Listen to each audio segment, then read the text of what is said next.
अहो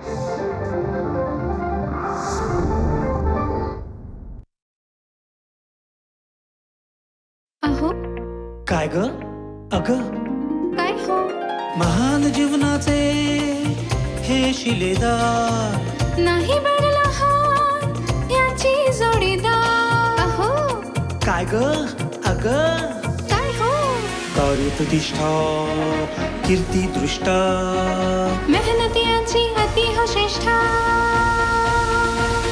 गाठी जन्माची ऋणानुबंधाची गृहस्थीची जोडी बघा हे खुलून दिसे जोडी बघा हे खुलून दिसे हो आमचे हे आमची आमचे हे आमचे हे आमची आमचे हे आमची. नमस्कार. सह्याद्री वाहिनीच्या सर्व रसिकांचं मी स्मिता गवाणकर मनापासून स्वागत करते. एक मित्र दुसऱ्याला म्हणाला, नावात काय असतं बरं? दुसरा म्हणाला, नावातच सगळं असतं. अरे, या नावाची चर्चा बारशापासूनच तर सुरुवात होते. बारशाला नाव काय ठेवायचं, मग नाव ठेवल्याने नावारूपाला आणण्यासाठी आईवडिलांनी केलेले संस्कार, मग त्याच्यानंतर अभ्यास, शाळा, कॉलेज वगैरे वगैरे. प्रश्न कधी येतो माहिती का? हे नाव आपल्या आईवडिलांनी आधीच समाजापुढे आदर्शवत केलेलं असतं, एक वेगळा ठसा निर्माण केलेला असतो ना, तेव्हा जबाबदारीचं भान अधिक वाढतं. म्हणून काय झालं, अनेक स्वप्न घेऊन स्वप्नील राजमार्गावरून दमदार पावलं टाकत जाणारा, अनेक क्षेत्रांमध्ये लिलया वावरणारा एक अभिनेता आणि या त्याच्या स्वप्नांना अगदी खंबीरपणे साथ देणारी तेजस्वी अशी त्याची बालमैत्रीण, यांच्या प्रेमाची ही सुंदर गोष्ट. या प्रेमाच्या गोष्टीला 27 वर्ष पूर्ण झालेली आहेत आणि मैत्रीला बापरे, शेजारी शेजारी पक्के शेजारी. अशा या सुंदर प्रेमाच्या गोष्टीतील आमचे हे आहेत सुप्रसिद्ध गायक, मिमिक्री आर्टिस्ट, अभिनेता, निवेदक आणि आणि बरंच काही, स्वप्नील राजशेखर. आणि त्यांची ही म्हणजे आमची ही आहे तेजस्विनी स्वप्नील राजशेखर. त्यांचं आपण स्वागत करूया. तू है वही दिल ने जिसे अपना कहा, तू है जहाँ मैं हूँ वहाँ, अब तो ये जीना तेरे बिन है सजा. हो मिल जाए इस तरह दो लहरें जिस तरह, फिर हो ना जुदा, हाँ ये वादा रहा. वा वा वा वा, ये वादा रहा. आणि महाराष्ट्राच्या सर्व रसिक वाट पाहत आहेत. स्वप्नील राजशेखर यांच्या मागे त्यांची बालमैत्रीण जी खंबीरपणे उभी आहे ती तेजस्विनी. त्या तेजस्विनी आणि स्वप्नील यांच्या सुंदर प्रेमाची गोष्ट ऐकायची आहे. स्वप्नील, तेजस्विनी, मनपूर्वक स्वागत. आणि ही गोष्ट ऐकायला आपण स्थानापन्न होऊ. तेजस्विनी, स्वप्नील द हँडसम आणि इतका छान सिंगर आमचा, नंतर मिमिक्री आर्टिस्ट, किती किती ओळख आहे ही सगळी, बापरे बापरे बापरे. पण त्याच्या पाठीमागे मात्र आमच्या तेजस्विनी हा ऊर्जा स्रोत आहे, हे मात्र आज मला सांगायचं आहे. तेजस्विनी, इतकी गोड दिसतेस आणि कोल्हापूरवरून आज खास सगळ्या महाराष्ट्राला त्यांच्याशी गप्पा मारायला तू आलीस. तुझंही मनापासून मी स्वागत करते. स्वप्नील, हा गायक कुठे हरवला होता इतके दिवस? काय तो गायक आहे पण आतमध्ये, पण तो काय, मी बाकी सगळ्या इतक्या कामामध्ये जास्त गुंतवून घेतलेलं आहे स्वतःला. म्हणजे ॲक्टिंग हे प्रोफेशन आहे आता, आणि मग बाकी लिखाण चालू असतं किंवा बाकी बऱ्याच गोष्टी सुरू असतात माझ्या, तर त्यामध्ये गायक जरासं मागे पडतोय. पण मी तसा हौशी गायक आहे, म्हणजे ट्रेंड गायक नाही आहे. ऐकून ऐकून नाही, पण खरंच मी म्हणजे ऐकून ऐकून जेवढे संस्कार आहेत, कानसेन म्हणतात ना, तसं आहे. खूप लहानपणापासून खूप छान म्युझिक घरात ऐकायला मिळालं पप्पांच्यामुळे. तर त्यामुळे, आणि अगदी म्हणजे क्लासिकल, सेमी क्लासिकल, सुगमपासून ते बप्पी लहिरी, अनु मलिक, ते रॅप पर्यंत सगळं ऐकलंय. जे सुरात आहे ते सगळं ऐकणारे आमचा स्वप्नील आहे. तेजस्विनी, माझा असा तुझ्यावर चार्ज आहे माहिती का, की तू त्याला ओरडतच नाहीस, म्हणून त्याचा गायक जरा मागे राहिला. जरी आपण बालमैत्रीण असलो आणि जरी त्याला असा इतका पाठिंबा द्यायचा असेल तरी थोडंसं रागवायचं. कधी तुमची भेट झाली? खूप लहानपणी, मला वाटतं बारशातच एकमेकांची. तेजस्विनी आणि हा स्वप्नील असं झालं शाळेत असताना. म्हणजे तुम्ही शेजारी शेजारी? हो. मग तुम्हाला कळलंच नसेल कधी आपली मैत्री सुरू झाली. सांग ना जरा गमती त्यावेळच्या. ॲक्च्युली म्हणजे मी थोडंसं इनिशिएटिव्ह घेतो की हिचा जो लहान भाऊ आहे तो माझा मित्र आणि आम्ही तोही शाळेत मीही शाळेत आणि सांगायला हरकत नाही ही माझ्यापेक्षा थोडी वयाने मोठी आहे. तर माझं गणित खूप कच्चं आणि ही स्कॉलर. अरे बापरे. तर तेव्हापासून आम्ही मला गणित शिकवायसाठी हिने खूप प्रयत्न केले. ते मला आतापर्यंत जमलेलं नाही. प्रयत्नच केला. हा फक्त प्रयत्न केला पण त्याचा उपयोग म्हणजे 10वी पास मी झालो ते तिच्यामुळे झालो. बरोबर. तेजस्विनी, आज आर्थिक व्यवहार संपूर्ण तू सांभाळतेस, त्यामुळे गणिताचा जो भार आहे तू तसाच घेतलास, त्याच्याबद्दल मला तुझं खूप कौतुक आहे. पण स्वप्नीलची तुझी भेट अशी आणि मैत्री आणि ते शिकवताना कसा तू आपला पहिला विद्यार्थी, मग मित्र, मग प्रियकर, मग नवरा, हो कसं? लहानपणापासूनच तसं भावंड माझी आणि स्वप्नीला मी एकत्र ग्रुप होतो आणि एकत्र मग खेळणं, बाहेर फिरायला जाणं, सिनेमाला जाणं असं होता होता म्हणजे मैत्री झाली. आणि एक दिवस असं वाटलं की आता आपण स्वप्नील शिवाय नाही राहू शकणार. बरोबर. असं थोडं वाटलं. त्यामुळं म्हणजे असं काही डोक्यात नव्हतं की लग्न करायचं किंवा काय. ह्या सवय झाली तुला? हां, सवय झाली. काही प्रश्न आला तर पहिला स्वप्नील, काही अडचण आली तर हे. पण मग लग्न करायचं ठरवलं तुम्ही. हो. मग पोलीस खात्यामधले तुझे वडील म्हणजे बापरे, आधीच मोठा दरारा. तर मग पटकन हो म्हणाले काय? नाही, पटकन असं नाही. म्हणजे थोडं त्याची बॅकग्राऊंड, आमची बॅकग्राऊंड थोडं वेगळं असल्यामुळं कुणाच्या असं डोक्यात आलं नाही की या ह्यानं नातं पुढं जाईल असं वाटलं. मग त्यामुळं तसा विरोधच होता सगळ्यांचा घरी. खूप दिवस आम्ही सांगितलंच नाही की तो सांगणार, मी सांगणार, किंवा आम्ही गप्पच राहिलो की पुढं काय होईल असं सांगता येत नव्हतं. थोडं आमच्या बहिणीकडून, त्याच्या आईकडून, म्हणजे माझ्या सासूबाईंकडून ते इनिशिएटिव्ह घेतलं गेलं. बॉम्ब ॲक्च्युली फुटला कधी? ठाम. ते म्हणजे लपून राहत नाही ना, किती लपवायचं म्हटलं तरी कृतीतून कळतं. हा. आणि म्हणजे त्यांच्या घरातून विरोध या अशासाठी की त्यांनी एक्सपेक्ट केलं नव्हतं की आमचं लग्न होईल, कारण मी थोडंसं लहान आहे तिच्यापेक्षा वयाने. आणि म्हणजे त्यांना असं वाटत होतं की यांची फक्त मैत्री असेल. पण ते आता काय, जसं नियतीचे संकेत होते तसे आमच्यात वेगळे ऋणानुबंध तयार झाले. आणि जेव्हा हे सगळं लग्नाचा वगैरे विषय ऐरणीवर आला त्यावेळेला मी गल्लीमध्ये क्रिकेट खेळत होतो. म्हणजे क्रिकेट खेळायचो मुलं जमवून. मी काही उद्योगधंदा बघायचो, हा, सिनेमे बघायचो किंवा मित्रांच्या बरोबर चकाट्या पेटणं. पुढे काय करायचं हे माझं निश्चित झालेलं नव्हतं. म्हणजे मी अभिनय क्षेत्रात येणार की काही व्यवसाय करणार की काही नोकरी करणार याला काही दिशा नव्हती. तर नॅचरली कुठल्याही फॅमिलीला असं वाटेल ना की या मुलाचं अजून काही फ्युचर नक्की नाही आहे, तर आपल्या मुलीचा हात याच्या हाती कसा द्यायचा. तर त्यासाठी पण एक चांगली गोष्ट काय होती ना की माझे सासरे तर ते अत्यंत रसिक माणूस होता. म्हणजे पोलीस खात्यात होते, शिवाय पोलिसांचे वकील म्हणून ते काम करायचे. महाराष्ट्रातले खूप नावाजलेलं नाव होतं त्यांचं आणि चतुरस्त्र व्यक्तिमत्व होतं. म्हणजे त्यांचं वाचन खूप छान होतं. माझं वाचन त्यांच्यामुळे आणखी बहरलं. त्याशिवाय त्यांना म्युझिकची अत्यंत आवड होती. आणि ही सगळी फॅमिली ही सिनेमा लवर आहे. म्हणजे आठवड्यातून 3-3, 4-4 सिनेमे बघणारी ही फॅमिली आहे. म्हणजे सिनेमात काम करणारे आम्ही, पण बघणारे हे, असं होतं. म्हणजे यांच्या फॅमिलीचे किस्से सांगितले जातात की दुपारी 3 ते 6चा सिनेमा आवडला नाही म्हणून 6 ते 9 बघायचा, आणि 6 ते 9चा आवडला नाही तर 9 ते 12 बघायचं आणि मग घरी यायचं. अशी फॅमिली आहे. तर त्यामुळे त्यांना या क्षेत्राची माहिती आणि आवड दोन्ही होतं. आणि हिच्या मोठ्या बहिणी, भाऊ, माझ्या सासूबाई, हिची आई, तर त्यांनी मला अक्षरशः लहान मुलासारखं, त्यांच्या घरातल्या मुलासारखं ट्रीट केलं होतं. त्यामुळे विरोध जो होता तो असा टोकाचा विरोध नव्हता.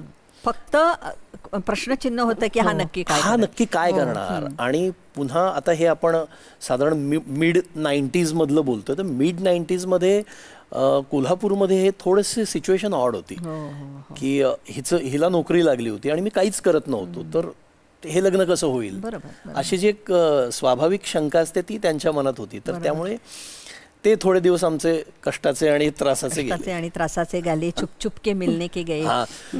चुप के मिलनेचे खूप चांगली आठवण आहे माझ्याकडे. सांग. म्हणजे मध्यंतरी आम्ही रोज लहानपणापासून एकत्र असल्यामुळे ऑलमोस्ट मी 14 वर्षाचा असल्यापासून आम्ही दोघे मित्र आहोत. तर त्यामुळे रोजची सवय ना भेटायची, रोज मी त्यांच्या घरातच असायचो.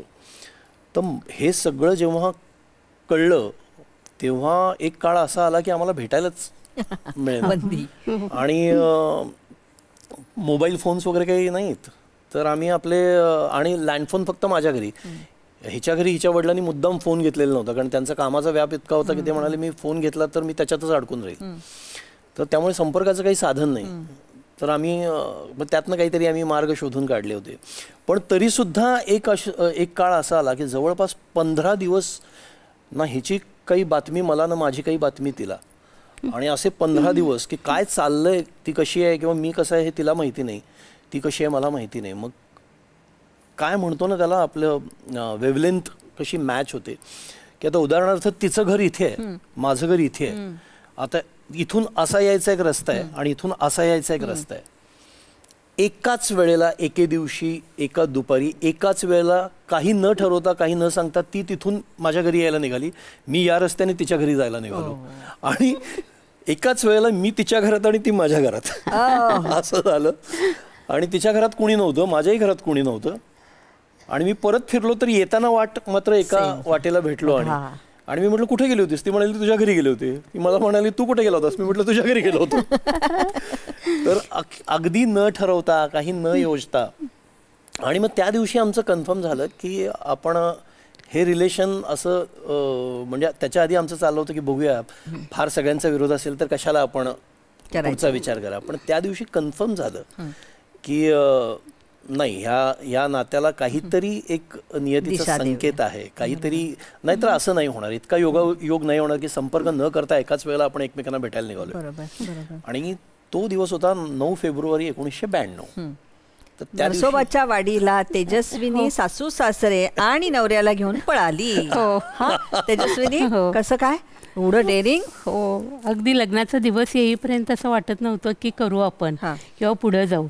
हा 2 दिवस आधी मला म्हणाला की बघ, तुला जर वाटत असेल तर आपण थांबूया इथं, जर तुला एवढा त्रास होत असेल. म्हणजे शेवटच्या दिवशी, अगदी लग्नाच्या दिवशीपर्यंत त्याला वाटत नव्हतं की मी येईन. सकाळी त्याला एकदा कळलं की मी आली आहे, मग त्याला वाटलं आता कन्फर्म लग्न आहे आपलं. लग्नाचे कपडे बिपडे घातले. मग आई बाबा तुमचं वराड आणि फक्त नवरी पळाली त्यांच्या घरून. करेक्ट. ऍक्च्युली आम्ही पळायलाच आमच्याकडची 50 माणसं आणि असे 51 माणसं आम्ही साधारण पळालो. बापरे. पण माझी मोठी मेहुणी जी आहे ती आणि 2 नंबरची मेहुणी, त्या दोघेही आशीर्वाद द्यायला हळूच येऊन गेले. ते होतं ते चांगलं होतं, पण नंतर एकदम छान होऊन जातं. मग जावईस एकदम मुलासारखा होतो वगैरे वगैरे वगैरे वगैरे.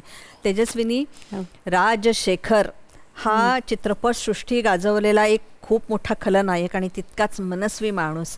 त्याचं हे घराणं, त्या घराण्यात तू पाऊल ठेवल्यावर तुझी काय अवस्था झाली? कितीही पहिली ओळख असली तरी लग्न होऊन जेव्हा आपण नवरी म्हणून जातो त्यावेळेला सगळं बदलतं.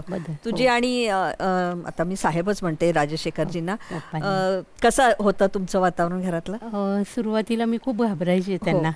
अगदी बोलताना सुद्धा मी अगदी दबकून बोलायचे. पण लग्न झालेलं नंतर लगेच मला लक्षात आलं की पप्पांचं सगळ्यांशी मिळून मिसळून वागणं किंवा घरातलं अगदी, आणि खूप लाड करायचे ते माझे. आणि मग थोडं थोडं वातावरण त्यांचं माझं अगदी मुलीसारखं झालं. आणि आई साहेब?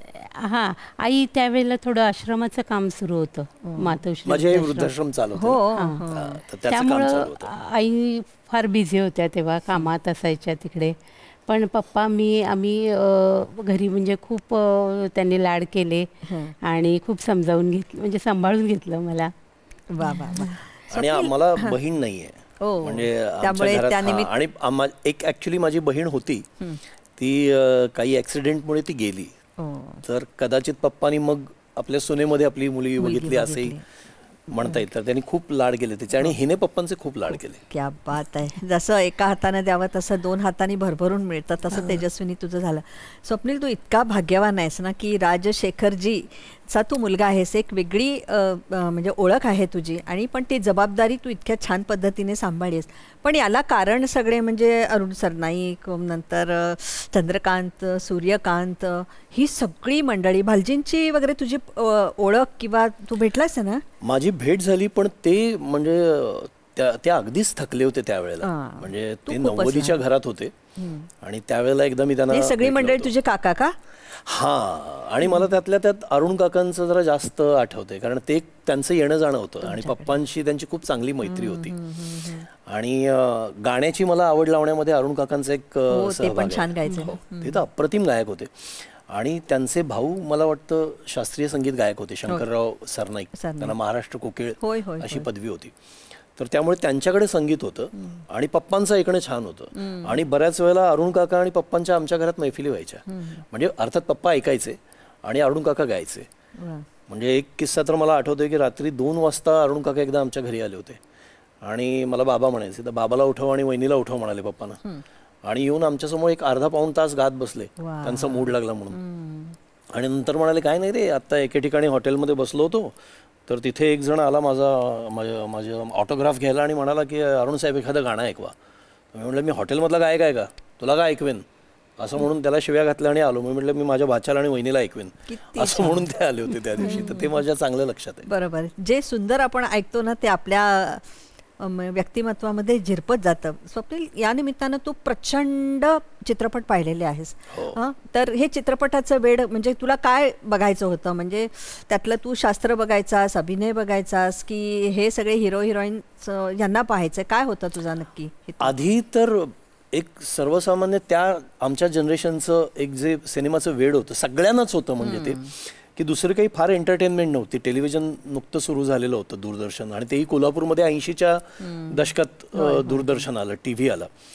तर तोपर्यंत सिनेमा हे खूप पॉप्युलर मीडियम होतं ना. तर खूप साधा सर्वसामान्य प्रेक्षक म्हणून आधी सिनेमाची आवड लागली. आणि मग त्याच्यानंतर जसं मला कळायला लागलं तसं पप्पा आम्हा मुलांना सगळ्यांना बसून सिनेमाचं मग तांत्रिक बाजू, मग त्याच्यामध्ये मागे काय काय असतं, किती लोकांची मेहनत असते, कुणाचा काय रोल असतो, हे सगळं पप्पांनी हळूहळू हळूहळू आम्हाला सांगायला सुरुवात केली. आणि मग सिनेमा बघायचा अँगल आमचा बदलला. बरोबर. मग आम्ही तसं बघायला लागलो की आता हा एक सीन आहे तर हा लिहिताना रायटरची काय प्रोसेस असेल, डिरेक्टरनी काय विचार करून काय अँगल्स लावलेत, कॅमेरामनचं लाइटिंग काय आहे, आणि मग ॲक्टर्स काय परफॉर्म करतायत, असं नंतर ते दृष्टी आली आम्हाला. पण त्याच्या आधी मात्र म्हणजे वेड्यासारखा सिनेमा. म्हणजे त्या काळात इकडे मुंबईत होतं की नाही मला माहिती नाही, पण निमशहरी जी किंवा खेडेगाव होती तिथे रस्त्यावरती पडदा बांधून सिनेमे दाखवले जायचे. तर आमचं एक टोळकंच होतं की ते खबरी होते की तो एक सीझन असायचा शिवजयंतीच्या वेळेला किंवा गणपती उत्सवात, दिवाळीच्या वेळेला असे सिनेमे दाखवायचे. तर आमच्याकडे खबरी होते की ते सायकल घेऊन कोल्हापूर अख्खं पिंजून काढायची, कुठं सिनेमा किती वाजता कुठला आहे त्याची यादी काढायची आणि मग ठरवून सिनेमा बघायचा. असं आम्ही सिनेमा बघायचो. तरी सुद्धा इतिहासाचा पेपर चुकून आंधी तुफान सारखा काहीतरी चित्रपट तू पाहावास याला म्हणजे तोड नाही.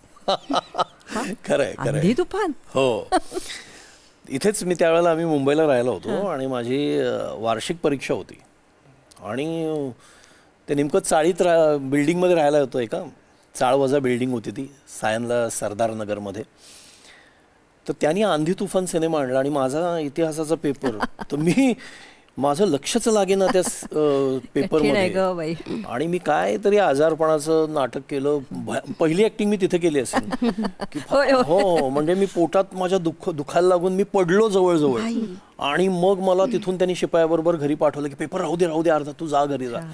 जसा शिपाई वळला तसा मी आंधी तुफान बघायला व्हिडिओ समोर असं झालेलं होतं. बाबांना वगैरे कळलं का? हो, कळलं ना त्यांना बरोबर कळलं काय माझ्या पोटात कशामुळे काय दुखलंय. पण ते नव्हते त्यावेळेला. ते आल्यानंतर त्यांनी मला विचारलं, अच्छा ते असं आंधी तुफानचं दुखलं का पोटात? अच्छा, ही आंधी आली का? ही आंधी आली का? असं झालं. हे असं हे मवाली तुफान. हो, हा, हे कसं काबूत ठेवलंस ग तू तेजस्वी? काय मला सांग बरं. म्हणजे थोडी आमची वेवलेंथ जुळली ना.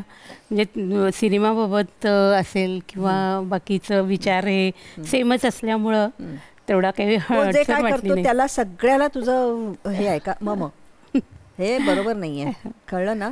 थोडस तू त्याला रागवायला हवं होतंस तू. जास्तच लाड केलेत वाटतं मी. जास्तीच नाही ग, पण तू तसंच म्हणून महाराष्ट्राचा हे मारामारी सुरू झालेली आहे. ब्रेकिंग न्यूज उद्या सह्याद्री वाहिनीच्या कार्यक्रमात स्वप्नील राजशेखर यांचे बायकोला ठोसा आणि मार. पण तिने खरंच मला खूप पॅम्पर करून ठेवलं लहानपणापासून. आणि सिनेमाची आवड मी म्हणालो तसं ही सगळी म्हणजे सिनेमाचे वेळ कॉमन. आमचा कनेक्टिंग पॉइंट काय माहिती आहे का? पहिला अमिताभ बच्चन. तिला अमिताभ बच्चन अतिशय आवडतात. मी तर अमिताभ बच्चनचा भक्त. तर अमिताभ बच्चनचे सिनेमे हे आमच्यातलं पहिलं कनेक्शन होतं की मग सिनेमाबद्दल बोलत राहायचं, त्यातले डायलॉग्स बोलायचे. आत्ता ती कमी बोलते पण तिला सगळे डायलॉग्स पाठ आहेत, ती सगळे डायलॉग्स अमिताभचे म्हणते आणि ती प्रसंग हेरून ते डायलॉग्स मारत असते माझ्या तोंडावरती सिनेमातले. तर पहिलं कनेक्शन आमचं ते आहे. आणि मी तिला गिफ्ट काय करायचो तर अमिताभ बच्चनचे फोटो मिळायचे त्यावेळेला. होय होय, 50 पैशाला एक फोटो मिळायचा. तर ते 50 पैशाचा एक फोटो मी त्याला गिफ्ट करून इम्प्रेस करायचो. तेजस्विनी, तुझंच प्रेम नाहीये तर स्वप्नीलचंही तितकंच प्रेम आहे. हे छोट्या छोट्या गोष्टीतून मला कळतंय. स्वप्नील, आता हा कार्यक्रम झाला ना की एक व्यक्ती तुला भेटायला येणार आहे. ती व्यक्ती भेटली की तू काय करशील एवढं मला सांग. ती व्यक्ती आहे आर माधवन. अभिनेता आर माधवन तुला भेटायला येणार आहे, तर तू पहिली ऍक्शन काय करणार?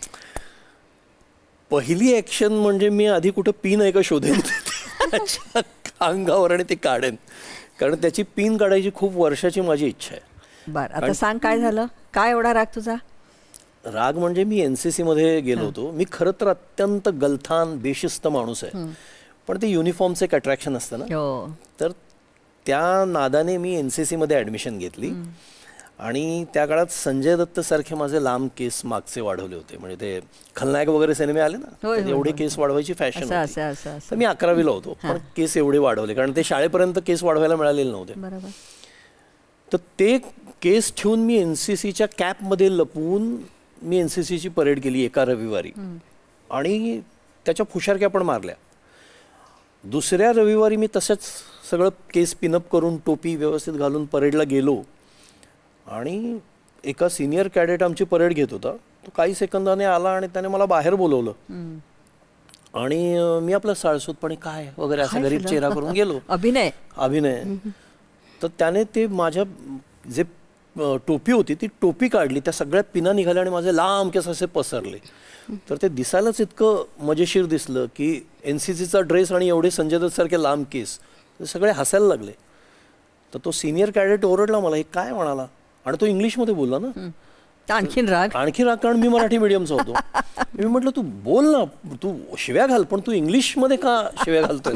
हा पहिला राग होता माझा. आणि मग तो सिनियरकडे घेऊन गेला. मग त्यांनी आम्हाला सांगितलं याला शिक्षा दे. तर त्या आर माधवननी मला बेडूक उड्या मारायला लावल्या. तो आर माधवन होता सिनियर कॅडेट. आणि मग त्यावेळेला मी ठरवलं की याला कधीतरी एकदा खिंडीत गाठायचं आणि याला जरा टोले द्यायचे कोल्हापुरी. असं मी जरा कोल्हापूरच्या भाषेत बोल ना जरासा. हा, ते मी तेच म्हटलं की आईला हे ना माझ्या पिना काढल्यात का नाही, ह्याला आता मी सोडत नाही. ह्याला आता एकदा मी कधीतरी गाठणार कोपऱ्यात आणि बुक्कलणार. एकटा नाही, कारण ते जरा तगड होतो, माझ्यापेक्षा जरा उंच होतं आणि जरा बिल्ड चांगली व्यायाम करायचं. मी असाच छलकाटा. त्याला म्हटलं हे गाऊन दे. नाही, माझ्या 2-3 मित्रांसकट तुला ठोकला तर बघ, असं मनातल्या मनात माझं झालं होतं.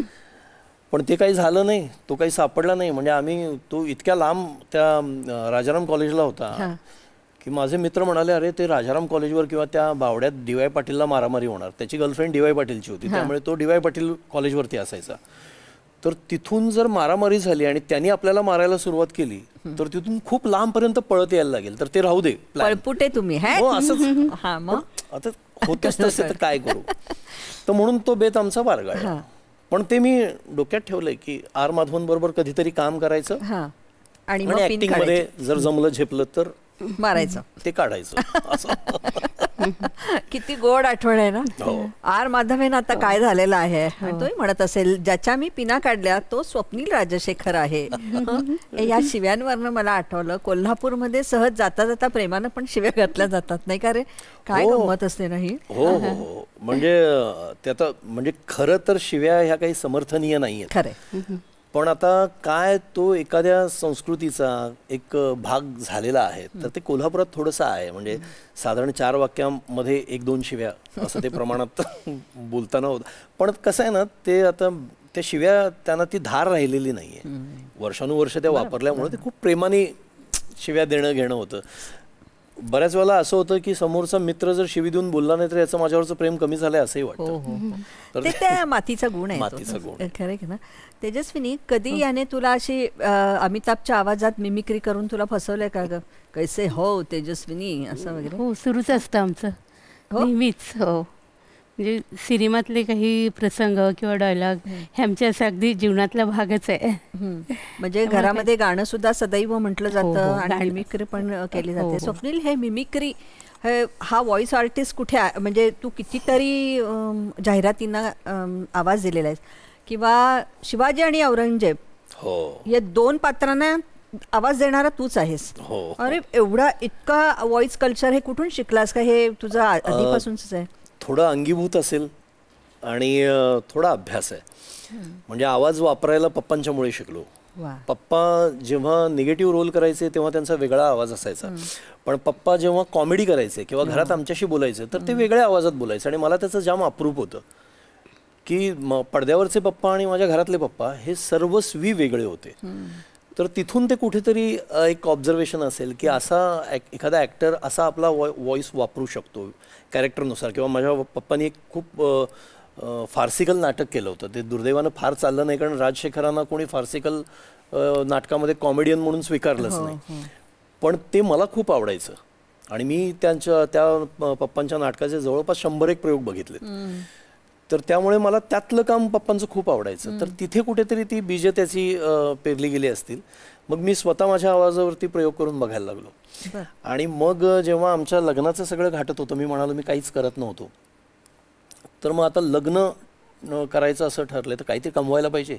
तिला नोकरी, म्हणजे तिच्या वडिलांनी परवानगी लग्नासाठी याच मुद्द्यावरती दिली की हा मुलगा नालायक निघेना भले, माझ्या मुलीवर माझा विश्वास आहे, तिला चांगली नोकरी लागली युनिव्हर्सिटीमध्ये आणि तिचा स्वभाव तर ती सगळं सांभाळून नेईल, या भरोशावरती त्यांनी लग्नाला परवानगी दिली. पण आपलं काहीतरी असतं ना की आता लग्न करायचं आहे तर कमवायला पाहिजे. मग त्या काळात गणेशोत्सवामध्ये देखावे व्हायचे कोल्हापुरात, सजीव देखावे, आणि ते प्लेबॅक कसं घेतो ना तसे ते मंडळाचे आर्टिस्ट, मंडळातले कलाकार प्लेबॅक घेतात आणि त्याच्या मागे व्हॉइस आमचा असतो. तर तो तो जो एक गणपतीच्या काळातला एक 100-150 देखाव्यांचं जे सगळं काम असायचं ते आम्ही करायचो.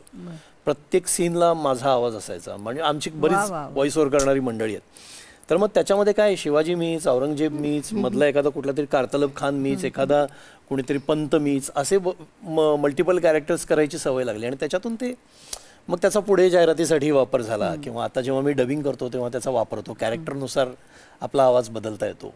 पण म्हणजे तू हे नाही करत, एखाद्या व्यक्तीचा आवाज नाही काढत तसं नाही तर मला एखादं सांग ना, दाखव ना काहीतरी. म्हणजे तसंही मी करतो, नाही असं नाही. मी हल्लीच एकदा एका कुठल्या तरी पब्लिक फोरमवरती मी सांगितलं होतं की मी जसं आता महानाट्य होतात आपल्याकडे, तर त्या बऱ्याच महानाट्यांना माझा आवाज आहे. तर आता छत्रपती शिवाजी महाराजांचा आवाज असेल तो माझा नॉर्मल आवाज असतो की बहिर्जी काय खबर आहे, मोहिमेची तयारी करा, लवकरात लवकर आपल्याला ही मोहीम पार पाडायची, असं जर माझा नॉर्मल व्हॉइस असेल. तर मी औरंगजेबाचा जो आवाज आहे तो प्रभाकर पंत पणशीकरांचे खूप प्रयोग बघितलेत मी इथे ओशाळला मृत्यूचे, कारण माझी आई त्यांच्या नाटकात काम करायची. तर मग तो जो आहे की या अल्लाह या खुदा ये कैसी गनीमत है, ये हमें फतेह क्यों नहीं हासिल होती, असं काहीतरी त्यांच्यासाठी वापरायचो.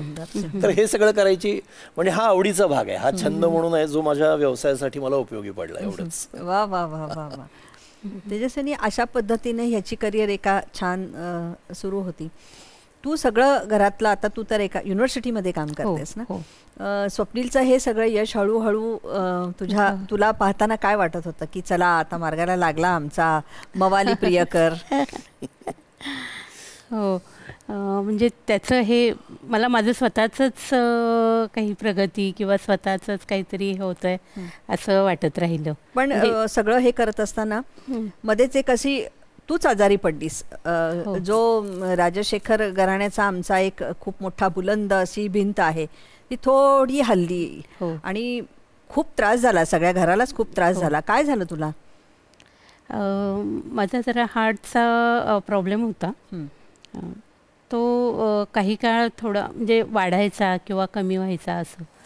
तर साधारण मला वाटते पप्पा गेले त्या वर्षी मला जास्तच त्रास झाला आणि ऑपरेशनचा सल्ला दिला डॉक्टरांनी. लगेच ऑपरेट करावं लागेल असं. तिच्या आजाराचं स्वरूप असं आहे की आपल्या हार्टमध्ये एक जो वॉल असतो, वरचा कप्पा आणि खालचा कप्पा, तर वरच्या कप्प्यामध्ये रक्त येतं आणि ते त्या वॉलमधून पास होऊन खालच्या कप्प्यातून जाऊन पुढे सगळ्या शरीराला त्याचा पुरवठा होतो.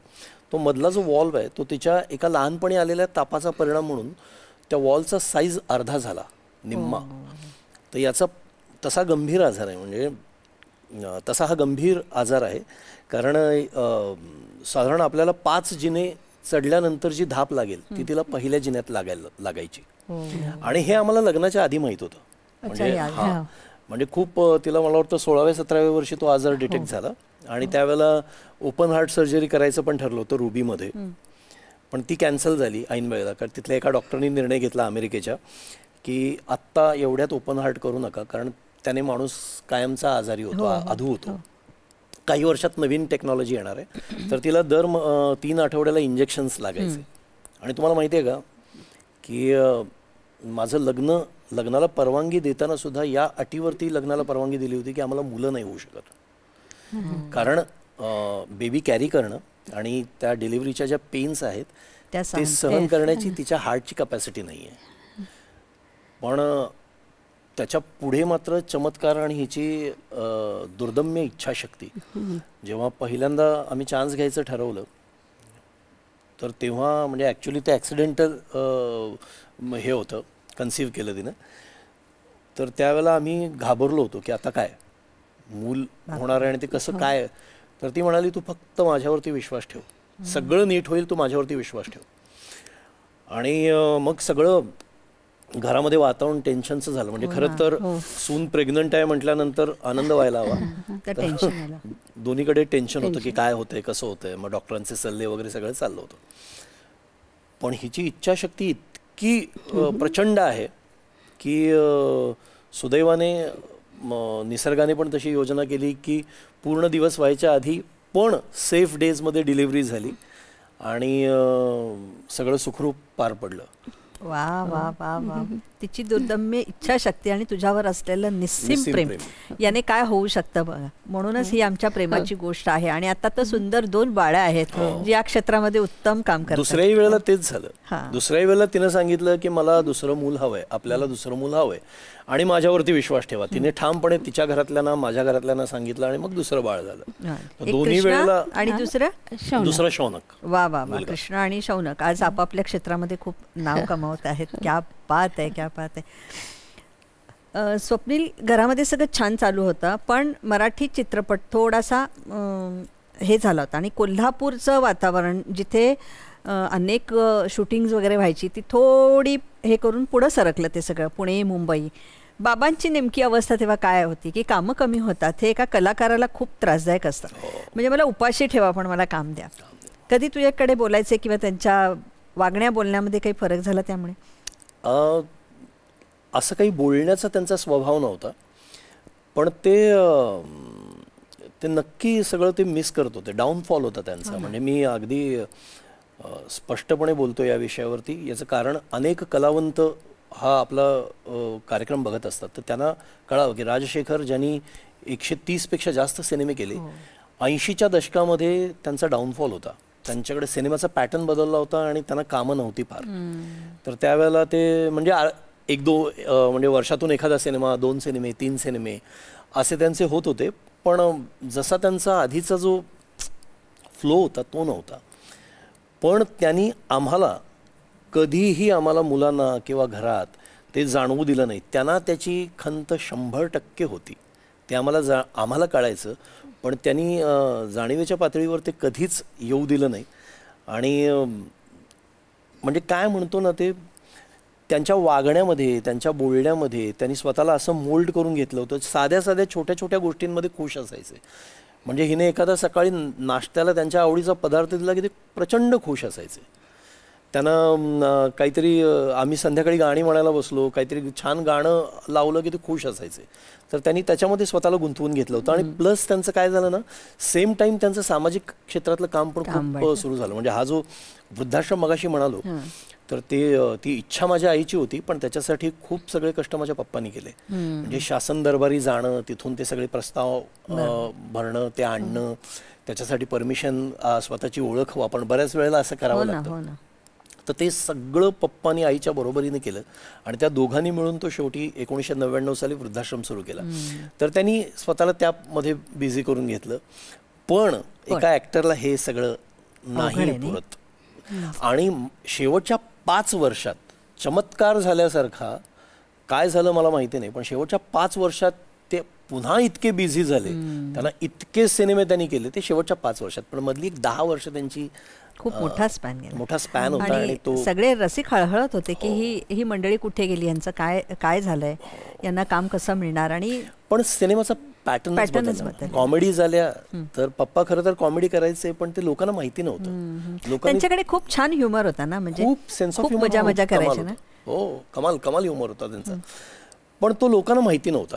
आणि लोकांना म्हणजे प्रेक्षकांना सुद्धा काही वेळेला प्रेक्षक पण एक स्टॅम्प करतात ना, की त्यांना राजशेखर तो असा बटवाला आणि मिशी आणि हातात कुऱ्हाड हाच बघायला आवडला.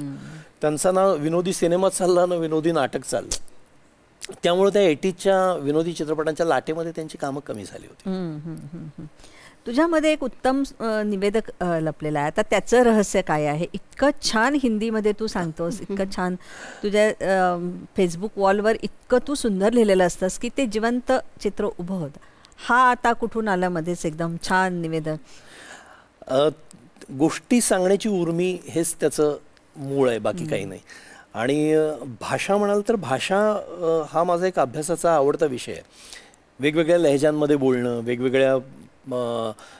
वेगवेगळे डायलेक्ट ट्राय करणं, हे सगळं मला पहिल्यापासून आवडतं. नकलाकार जो आता आहे ना, तर ते म्हणजे पुणेरी माणूस, पुणेरी ग्रामीण कसं, मग मराठवाड्यातलं ग्रामीण कसं, विदर्भातला काय फरक आहे, कोकणी माणूस कसा बोलतो ते. आणि त्याच दरम्यान माझं ॲमेच्युअर थिएटर चालू झालं होतं, एकांकिका वगैरे सगळं सुरू झालं होतं ना.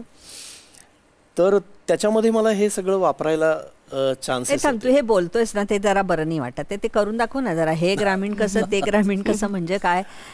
म्हणजे आता मी उदाहरणार्थ एक गिराईक नावाची एकांकिका केली होती, चंद्रशेखर फणसळकर ज्याचे लेखक आहेत. आणि त्यामध्ये सगळा संदर्भ येतो पुण्याच्या पार्श्वभूमीवरची ती एकांकिका आहे. आणि त्यामधलं मी पुणेरी गुंड आहे तो, तर ते कॅरेक्टर केलं होतं.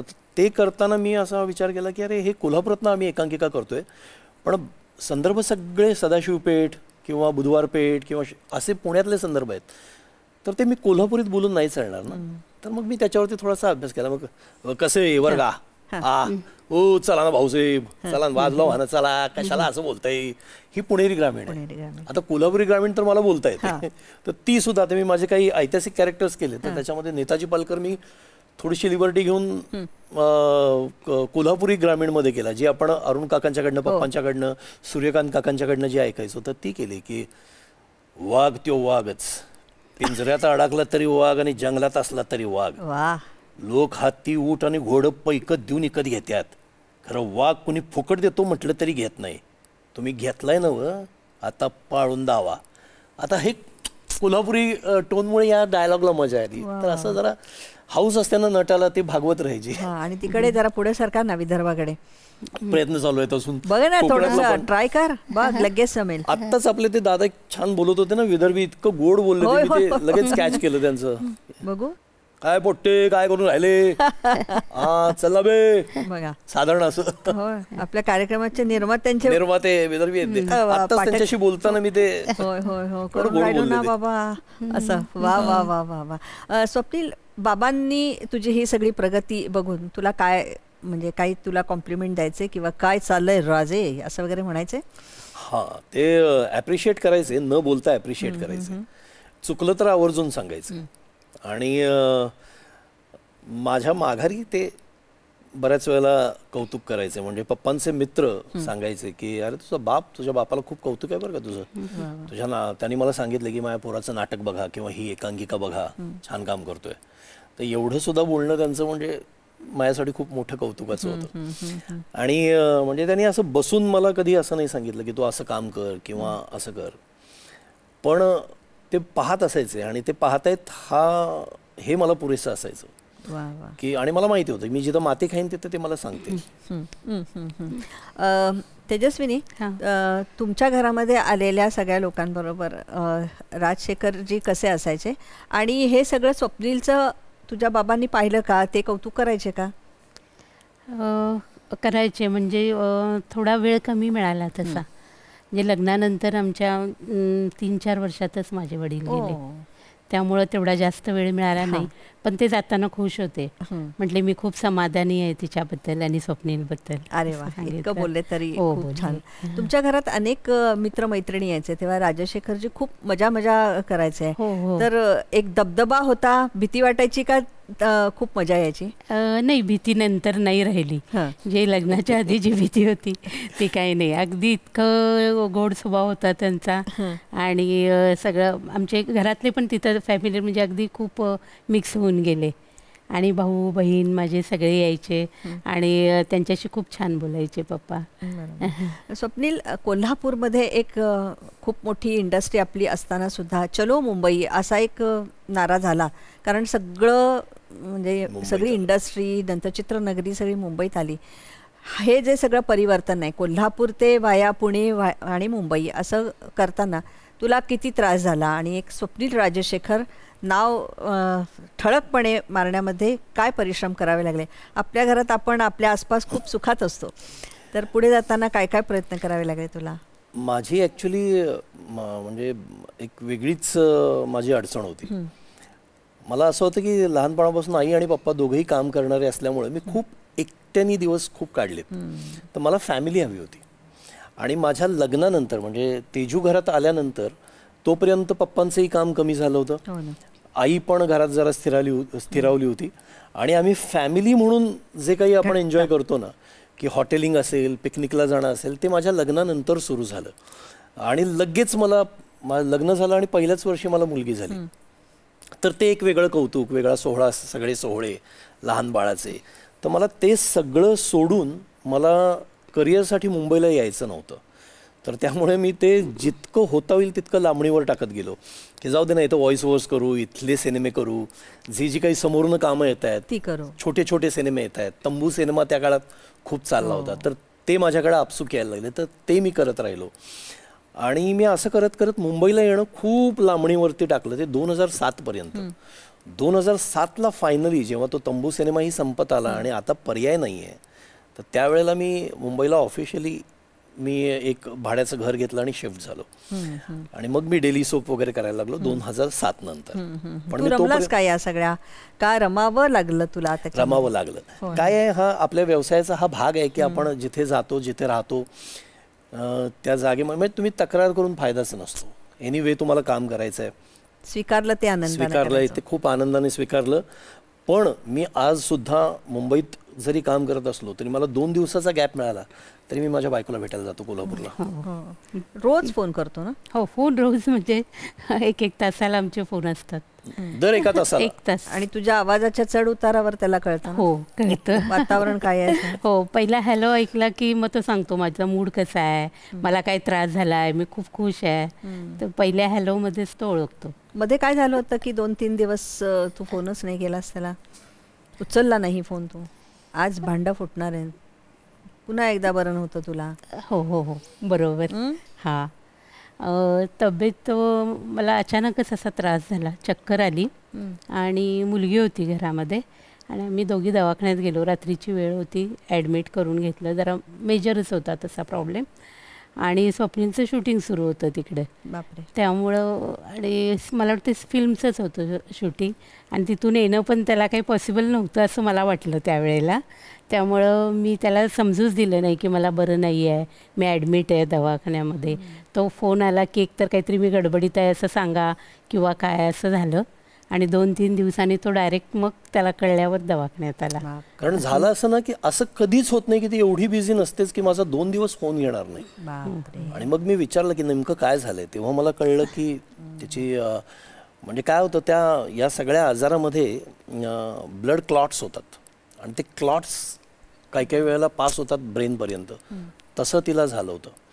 आणि म्हणजे त्याच्यानंतर मधला आपला पोर्शन बोलायचा राहिला की पप्पा माझे गेल्यानंतर 2005 साली ते जे ऑपरेशन राहिलं होतं ना करायचं, तर ते म्हणजे जे 1992 साली होणार होतं ते 2005 पर्यंत ऑपरेशन केलं नाही तिचं. 2005 साली पप्पा गेले डिसेंबरला आणि जानेवारीमध्ये तिला तो त्रास वाढला, दम लागणे, धाप लागणे हे सगळं. आणि मग फायनली पुण्याला रुबीमध्येच तिची BMV नावाची एक शस्त्रक्रिया झाली. पण तोपर्यंत देवकृपेनं ती सोपी झाली होती. म्हणजे एका वेनमधून तो बलून पास करून तो त्यांनी तिथपर्यंत नेला, त्या वॉलमध्ये तो फुगवला आणि काढून घेतला. तर तो फ्लो सगळा व्यवस्थित सुरू झाला. तर पण त्याचे सुद्धा त्यांनी असं सांगितलं होतं की हे मध्ये मध्ये कधीतरी असं होऊ शकेल, सीझनल किंवा काही ऑकेजनल. तर तसा या प्रसंगी तुम्ही जे म्हणताय, तर त्या प्रसंगी तो क्लॉट गेला होता तिच्या ब्रेनमध्ये आणि परिस्थिती खूप गंभीर झाली होती आणि ते मला कळू दिलेलं नव्हतं. पण मग जसं मला कळलं की ही 1-1.5 दिवस फोन उचलत नाही आहे, माझ्याशी बोलत नाही आहे, मी सरळ थांबवलं काम, गाडी काढली आणि 4.5-5 तासात मी कोल्हापूरला पोहोचलो होतो. त्यावेळेला ती हॉस्पिटलाइज होते, ॲडमिट होती. पुन्हा एकदा प्रेमाची ताकद, असं काही होणार नाही. आणि त्यामुळे मला वाटतं पुन्हा झालं गेलं जाऊया. पण केव्हाही तिच्या ऑपरेशनसाठी पहिल्यांदा नेताना किंवा याही प्रसंगी ती फक्त म्हणते तू माझ्यावरती विश्वास ठेव, मला काही होणार नाही आहे, माझ्यावरती विश्वास ठेव. आणि तिचं हे सांगणं ही माझी मोठी ताकद आहे खरंच. म्हणजे माझा तिच्यावरती विश्वास आहे. मी माझं कुठलंही मोठं काम व्हायचं असेल तर अजूनही तिला विचारतो, माझं एक असं काम आहे, तुला काय वाटतं? ती म्हणते होईल. मी त्या क्षणापुरता निर्धास्त होतो की आता हे होईल, किंवा नाही झालं तरी 72 जे काय आहे तिने सांगितलंय म्हणजे काहीतरी भलं घडेल. ज्यांना तुम्ही अगदी देव मानता, खरं दैवत मानता, त्या अमिताभ बच्चनजी यांना भेटायची कधी संधी मिळाली? 1-2 वेळा असं झालं होतं की मी जिथे शूट करतो तो फिल्म सिटीमध्ये, तिथेच साहेबांचा सेट लागला होता बाजूला. आणि ते बाजूला अगदी काही एक 50-60 फुटावरती आहेत असं मला कळलं होतं. एकदा तर त्यांचं गाण्याचं शूटिंग चालू होतं, पण मी नाही गेलो भेटायला. मी त्यावेळेला हिला फोन केला होता की बाजूला साहेब आहेत, बच्चन साहेब. तर ती म्हणाली जा भेट. मी म्हटलं नाही भेटत, कारण म्हटलं ते जर साक्षात बच्चन दिसला आणि मला जर विरक्तीच आली की आता साक्षात बच्चन भेटला, आता काय पुढे काय, तर काय करा. म्हटलं नको, ते असू दे. आणि पुन्हा एक ते काय ना, त्या अमिताभ बच्चनवरच्या प्रेमाची आमच्या दोघांच्याही म्हणेन की त्याची तुलना नाही होऊ शकत. की अमिताभ बच्चन माझ्या जनरेशनसाठी, आमच्यासाठी ती एक अशी काय म्हणतो, मी बऱ्याच वेळेला जे अमिताभ बच्चनला भेटले त्यांना विचारतो आहे का रे खरंच बच्चन, म्हणजे हात लावला तर तो हाताला लागतो का अफवा आहे असं विचारतो. तर ती तशीच असू द्यावी असं याच्यावरती आमचं एकमत झालं. आणि पुन्हा कसं आहे ना की असं वाटतं की काय भेटून बोलून आम्ही काय करणार, मग ते संकोचतात. हल्ली मी बघितलं, आम्ही ते फॅन्स भेटायला आले की ते संकोचतात. वय आहे त्यांची व्यवधानं त्यांना माहिती आहे. कुठं जाऊन आम्ही त्यांना सांगणार की बाबा तुझ्यामुळे आमच्या आयुष्यात इतकं घडलंय, आणि आम्ही ते म्हणतील हो बाबा तुझ्यासारखे असे करोडो आहेत.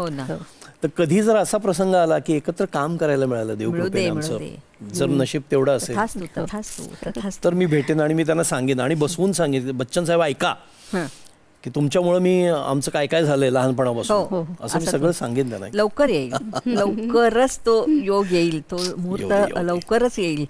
स्वप्नील, आपलं वय लहान असताना अनेक मोठ्या व्यक्तीच्या किंवा वयस्कर अशा भूमिका करताना तुला त्रास नाही का झाला? आम्हाला त्रास होतो तुला बघताना तसा.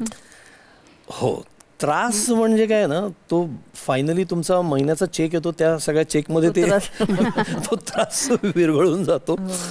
पण मी जाणीवपूर्वक असं काही, म्हणजे जाणीवपूर्वक फार म्हणण्यात अर्थ नाही, मी पहिल्यापासून मी वयाच्या 30चा असताना मी 50 वर्षाच्या माणसाचा रोल केला ज्याला 2 मुलं आहेत.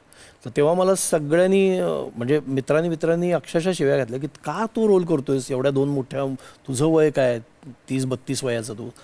म्हटलं बाबा मला घर चालवायचं आहे, मी आत्तापर्यंत असं काही झालेलं नाही आहे की मी हा रोल जाऊ दे आणि माझ्याकडे 4 रोल ओळीत आहेत, असं नाही झालेलं. जे येईल ते काम मला करायचं आहे. त्यांनी मला पैसे मिळणार आहेत, माझ्या घरात 4 सुखाचे दिवस येणार आहेत, तर मला ते काम करायचं आहे. तर असं म्हणून मी ते करत गेलो आणि आपल्याकडे परत ते शिक्का पडतो ना की एकदा ते लागल्यानंतर मला आता हिरोच्या बापाचेच रोल 35 पासून यायला लागले, तर मी ते स्वीकारत गेलो. बरं काय करायचं आता असं आहे. तुझं घर एक छान म्युझियम आहे. मोहम्मद रफी साहेब, किशोर कुमार साहेब, नंतर लता दीदी, आशाताई, ह्या सगळ्या तुझ्या घरामध्ये अशा भिंतींवर छान विराजमान आहे आणि त्या भिंतीतून असे ते सूर सगळे ऐकू येतात असं सगळेजण म्हणतात. ती काय आयडिया आहे, ती काय तुझं म्हणणं आहे नक्की? आपलं खूप प्रेम आहे ना या सगळ्यांच्यावर. हे सगळी कलावंत मंडळी ज्यांनी आपल्याला भरभरून आनंद दिला आहे. म्हणजे आज लता मंगेशकर, रफी, आशा भोसले, किशोर कुमार ही मंडळी किंवा संगीतकार, अभिनेते, ही कलावंत मंडळी नसतील तर त्यांच्याशिवाय आयुष्याची कल्पना नाही करू शकत. मी काय, ही काय, म्हणजे कलेचा एक मोठा मी स्वतः कलाकार आहे हा भाग वेगळा, पण या लोकांनी खूप आनंद दिला आहे. तर त्यांच्यावरचं प्रेम कसं व्यक्त करायचं, तर माझ्या खूप वर्ष अशी इच्छा होती की आपल्या घरातल्या भिंतीवरती आपल्याला ज्यांनी आनंद दिला आहे त्या कलावंतांचे फोटो असावेत. तर आता नुकताच 1-2 वर्षापूर्वी आम्ही दोघांनी एक ड्युप्लेक्स जेव्हा घेतलं तर तेव्हा तिथे एक डबल हाईटची वॉल मिळाली. मग त्या वॉलवरती आम्ही ते सगळे फोटोज लावले, जी आपल्याला आमची आवडती माणसं आहेत सगळ्या घराची, फॅमिलीची, माझी. आणि त्याच्यामध्ये अभिनेता, लेखक, दिग्दर्शक सगळेजण आहेत. आणि फक्त भारतातले नाहीत सगळे, तर विदेशी, म्हणजे मार्लन ब्रँडो, फ्रान्सिस फोर्ड कपोलापासून ते अरुण सरनाईकांपर्यंत सगळेजण त्या भिंतीवरती विराजमान आहेत. आता कोल्हापूरला आले ना पर्यटक की पहिली अंबाबाई, प्लीज स्वप्नील राजशेखर यांचं घर बघायचं आहे, इतकं सुंदर ते. आणि हिच्या हातचं खायला आई प्रचंड उत्तम बनवते. म्हणजे हिच्या हातचं खाऊन माझ्या घरी गेलेली सगळी जी मंडळी आहेत ती सतत विचारत असतात की कधी काहीतरी डबा घेऊन येणार आहे आमच्याकडे, आम्हाला जर यायला नाही जमत आहे. खूप छान स्वयंपाक बनवते. बरोबर. ती महालक्ष्मी, ही गृहलक्ष्मी. असा तो सुंदर मेळ झालेला आहे. इतकं मस्त वाटतंय मला स्वप्नील तुमच्याशी गप्पा मारत असताना, कारण तुमच्याकडे काय नाही आहे, गाणं आहे, नाणं आहे, सगळं खणखणीत वाचतं आहे, खाणं पण आहे, ते सुद्धा अतिशय सुग्रास असं आहे. स्वप्नील, खूप मजा आली तुझ्याशी बोलताना.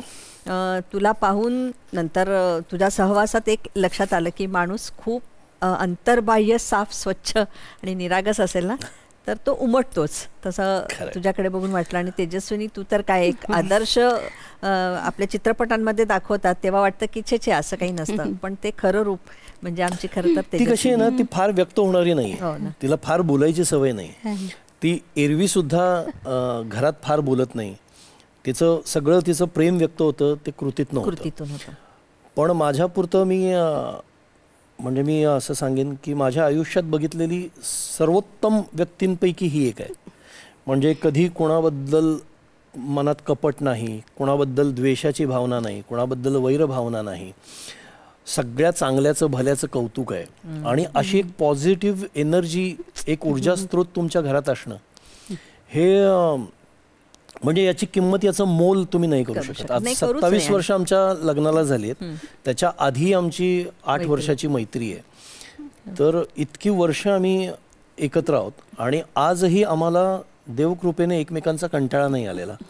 म्हणजे आम्ही आत्ताही कोल्हापुरात मी गेलो की मी एक मस्तपैकी मास्क लावतो, कारण हल्ली खूप कोल्हापूरच्या लोकांना माझी सवय आहे, पण पर्यटक जे येतात ते जरा त्यांना असं वाटतं की अरे हे टीव्हीवर दिसणारे वगैरे म्हणून, तर त्यांचा उपद्रव होऊ नये म्हणून एक मास्क लावतो. ही माझ्या मागे बाईकवरती बसते आणि 4 व्हीलर बाजूला ठेवून आम्ही स्कूटर घेऊन कोल्हापूरभर फिरत असतो, सिनेमे बघतो. असं आम्ही दोघे करत असतो. आणि मी ब्लेस्ड आहे की माझ्या आयुष्यात हे आहे. जीवनगाणे गातच राहावे. तुम्ही इथे आलात, खूप आनंद झाला. पण स्वप्नील, जाता जाता मात्र छान एका गाण्याने आजच्या कार्यक्रमाची सांगता करूया. तोपर्यंत तुम्हाला मनपूर्वक कौतुक, अभिनंदन आणि खूप खूप शुभेच्छा. थँक्यू. छान एक गाणं म्हण बरं. फूलों के रंग से, दिल की कलम से, तुझको लिखी रोज पाती, कैसे बताऊं किस किस तरह से, पल पल मुझे तू सताती, तेरे ही सपने लेकर के सोया, तेरी ही यादों में जागा, तेरे ख्यालों में उलझा रहा यूं जैसे कि माला में धागा। हाँ बादल बिजली चंदन पानी जैसा अपना प्यार। लेना होगा जन्म हमें कई कई बार। हाँ इतना मधुर इतना मधुर तेरा मेरा प्यार। लेना होगा जन्म हमें कई कई बार।